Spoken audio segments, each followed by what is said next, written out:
সূরা নমলের আয়াত 19টা অক্ষর রয়েছে।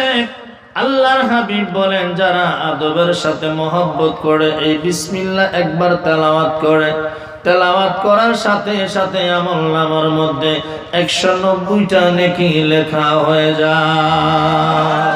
আমার সাথে বলুন, বিসমিল্লাহির রাহমানির রহিম। যুবকদের আওয়াজটা আরো বড় হবে, বিসমিল্লাহির রাহমানির রহিম। বন্ধুরা আমার, এই বিসমিল্লাহ শরীফ সূরা নমলের আয়াত 19টা অক্ষর রয়েছে। আল্লাহর হাবিব বলেন, যারা আদবের সাথে মহব্বত করে এই বিসমিল্লাহ একবার তেলাওয়াত করে, তেলাওয়াত করার সাথে সাথে আমলনামার মধ্যে 190টা নেকি লেখা হয়ে যায়।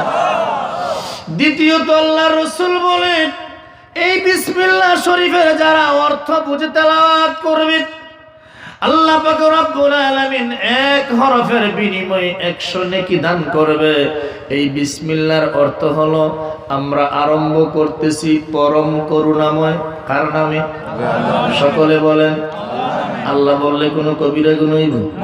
সগীরা গুণ হইব? তাহলে আল্লাহ বলে সমস্যা কোন জায়গায়? আমরা আরম্ভ করতেছি কার নামে? আল্লাহ।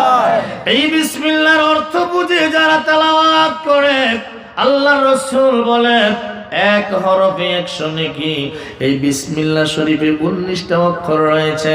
একবার তেলাওয়াত করার সাথে সাথে আমলনামার মধ্যে 1900 নেকি লেখা হয়ে গেছে।